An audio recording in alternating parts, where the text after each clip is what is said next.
কিরে মফিস, অনেকক্ষণ ধরে দাঁড়িয়ে আছি কিন্তু বাস তো আসতেছে না। এদিকে তো পরীক্ষার সময় হয়ে গেল, কি যে করি। তাছাড়া চল হাঁটে হাঁটে চলে যাই তাড়াতাড়ি, পরীক্ষার সময় হয়ে গেছে।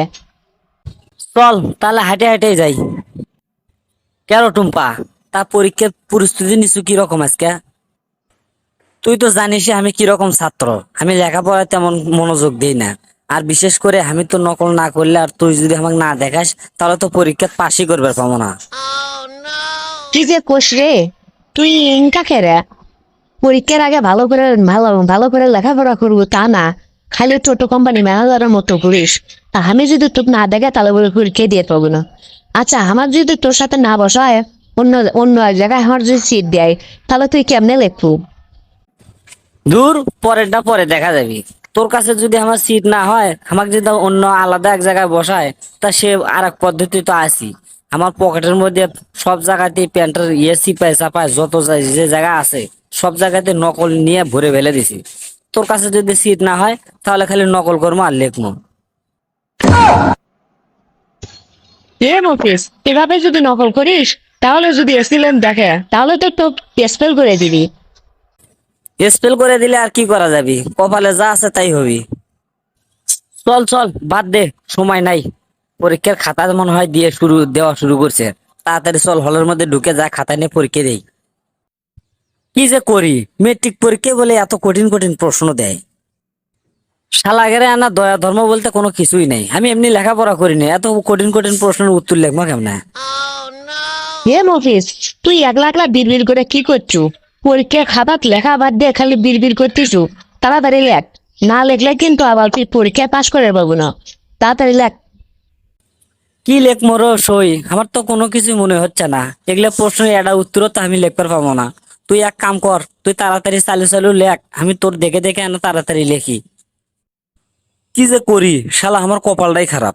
যে জায়গাতেই যাই সে জায়গাতেই খালি পিছনে থাকি। যে কঠিন কঠিন প্রশ্ন আছে, এক আমি লেখবো কেমনে রে, এটা তো আমি একটাও পাই না। এবারের এসিল্যান্ডে এত খারাপ, শালা সেদিনকে না ঘাড় ঘুরে উল্পে না দেখতে ধরছিলাম দেখে আমাকে একলা এক জায়গাত বসাচ্ছে। একলা এক ব্রেঞ্চিতে বসে আমি কি এগুলি একলা একলা লিখতে পারবো? অন্য একজনের কাছে বসালে তাও দেখে দেখে লিখলাম, মানে কত সুন্দর করে উত্তরগুলো একবারে সঠিকভাবে লিখে দিলাম, মানে তাও পাশ করে ফেলে। মানে কি যে করি, মাথা কোনো কাম করতেছে না আমার। এ দোস্ত, আমার একটা উপকার করবি? কি করবো ক, তাড়াতাড়ি ক। দোস্ত রে, তুই তো জানিসই আমি লেখাপড়া করি না, কিন্তু এবারের পরীক্ষায় যে কঠিন কঠিন প্রশ্ন আছে এগুলা তো আরো পাই না আমি। তাই এক কাম করবো, তোর লেখা হয়ে গেলে তোর খাতাটা তোর পিঠের সাথে গামটেপ দিয়ে আটকে রাখবি। আর আমি পিছন থেকে অনেক সুন্দর করে দেখে দেখে আমার খাতা লিখে ফেলামো। তাহলে আমিও পাস করবো, তুইও পাস করবি। তোর কথায় রাজি আছি, কিন্তু আমার একটা শর্ত আছে। তুই তো জানিসই আমার গার্লফ্রেন্ড নাই, আর তোর গার্লফ্রেন্ড আছে। তুই যদি তোর গার্লফ্রেন্ড লোক আমাকে একবারে দিস, তাহলে আমি যে কয়টা পরীক্ষা বাকি আছে সবগুলো পরীক্ষার খাতা আমি তোকে একবারে পিছন দিয়ে সুন্দর করে দেখাবো। তুই দেখে দেখে সুন্দর করে লিখবি। যদি রাজি থাকিস তাহলে ক, তাহলে আমি পিছনে গামটেপ লাগে খাতায় একবারে পিঠের সাথে আটকে দিচ্ছি, তুই দেখে দেখে লিখতে পাবো। হমন্দি কয় কি রে, সুযোগে সব ব্যবহার করতেছে। দূর, গার্লফ্রেন্ড গেলে গার্লফ্রেন্ড পাওয়া যাবে, কিন্তু পরীক্ষা পাস না করলে তো সার্টিফিকেট পাওয়া যাবে না। এ দোস্ত, আমি রাজি আছি, তুই পিঠে গামটেপ লাগে খাতা আটকে দে। সবাই মনোযোগ দিয়ে শোনো। এতদিন যাই যা করো করছো, কিন্তু আজকের পর থেকে এখন থেকে শুরু করে এই পরীক্ষার হলের মধ্যে কেউ নকল করে পাবে না। আর যদি কেউ নকল করো, আমার কাছে যদি কেউ ধরা পড়ো, তাহলে সাথে সাথে একবারে এক্সপেল করে দিয়ে দেবো। তাই নকল করা বাদ দিয়ে সুন্দর করে সুন্দর মতো সবাই মনোযোগ দিয়ে খাতায় লেখা শুরু করো। কি রে মামা, আজকে এসিলেন হয়ে আছে আমার পরীক্ষার হলত। যাক, আজকে তোর পরীক্ষার টেনশন নাই, আজকে ধুমধারাক্কা নকল করে পাবো। যেহেতু মামা আমার এসিলেন হয়ে আছে আজকে, তাহলে আমাকে নকল করতে ঠেকাবি কেটা আজকে? এই ছেলে, তুমি পিছনে ফিরে কি দেখো? কিছু না স্যার, আজকে টুম্পা কি সুন্দর পারফিউম দিয়ে যাচ্ছে, এর জন্য গন্ধ খুব ভাল লাগতেছে, তো তাই গন্ধটা শুকলাম। ন্যাকামি বন্ধ করো। তোমার হাতের মধ্যে কি আছে? মনে করছো আমি কিছু বুঝি না, তাই না? তুমি নকল করতেছো আর ওই মাইয়া দেখে দেখে লিখতেছো। তুমি আমার কাছে বাটপারি করতেছো। তোমাদের সবাইকে আগেই বলেছিলাম কোনো নকল করা চলবে না। তোমার খাতাটা দাও, তোমাকে তাড়াতাড়ি স্পেল করে দেবো। তুমি নিয়ম ভঙ্গ করছো। তোমাকে কইছি যে আগেই যে নকল করা চলবে না, তারপরও তুমি নকল করছো। তোমাকে এখনই স্পেল করে দেবো, তাড়াতাড়ি খাতা দাও।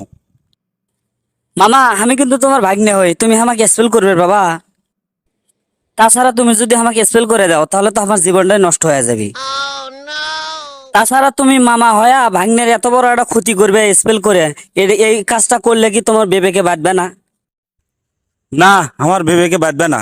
ভাগ্নে আছে বাইরে, কিন্তু পরীক্ষার হলে ভাগ্নের পরিচয় দিয়ে কোনো লাভ নেই। খাতা দাও তাড়াতাড়ি, তোমাকে স্পেল করে দিয়ে দেবো। কি রে, মামা তো আমার কোনো কথাই শুনতেছে না, আমাকে বলে স্পেল করে দিবি। স্পেল করে দিবে, দাঁড়াও। এই পরীক্ষার হলের মধ্যে তোমার কুকর্ম কি কি করছো সবকিছু আজকে কয়া দেবো। তুমি আমাকে নকল করবে দিবে না, আর আমি তোমাকে কমে ছেড়ে দেবো। খারাও। ওই মামা, তুমি তো জানোই যে আমি লেখাপড়া কোনো কিছু করি না, সারাদিন খালি ঘুরে বেড়াই। আর লেখাপড়া না পড়ার কারণে পরীক্ষার খাতায় কি লিখবো এই জন্য তো আমি বাসার থেকে নকল নিয়ে যাচ্ছি। আর নকল না করলে তো আমি পরীক্ষায় পাশ করে পাবো না। তাই তুমি আমাকে যদি নকল করবে না দাও তাহলে তো আমার একবার জীবনটাই শেষ হয়ে যাবে। পরীক্ষা তো পাশ করে পাবো না, আর আব্বারও কি মার খামো। যদি পাশ করবে না পাই তাহলে মান সম্মানও থাকবে না। তাই আমি আবার করছি মামা, তুমি কি আমাকে নকল করবে দিবে না দিবে না? এই স্যারা, আমি তো আগেই কইছি কোনো নকল টকল চলবে না। মামা তাহলে আমার কথাও শুনে নাও। তুমি যে মেয়েগুলো প্রাইভেট পড়বে যা দিয়ে একটা রুমের মধ্যে যা দিয়ে মেয়েগুলোর সাথে ফষ্টি নষ্টি করছো, তাহলে কিন্তু এই ভিডিও আমার কাছে আছে। আর এই ভিডিওটা কিন্তু আমাকে যদি নকল করবে না দাও তাহলে আমি এখনই ফেসবুকে ছেড়ে দেবো এই ভিডিওটা। আর ফেসবুকে ছেড়ে দিলে তো মনে করো যে ভাইরাল হয়ে যাবি। আর ভাইরাল হয়ে গেলে সবাই জানাজানি হয়ে যাবি।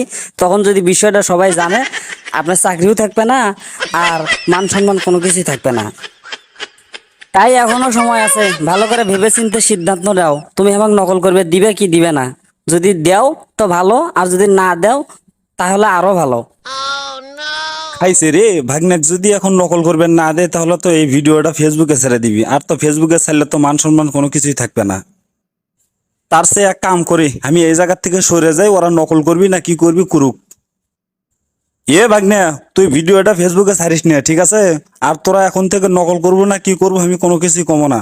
তোরা যে যার মতো যেভাবে ইচ্ছা সেভাবে লেখ, সমস্যা নাই। আমি রুম থেকে বাইরে চলে গেলাম। হ্যালো বন্ধুরা, আজকের মতো এখানেই শেষ করছি। আর ভিডিওটি ভালো লাগলে লাইক কমেন্ট করতে ভুলবেন না। এরকম আরো মজার মজার ভিডিও পেতে আমাদের উত্তরবঙ্গের আড্ডা চ্যানেলটি সাবস্ক্রাইব করে এবং পাশে থাকা বেল বাটনটি চেপে রাখুন। ভালো থাকুন, সুস্থ থাকুন, আবার দেখা হবে পরবর্তী ভিডিওতে।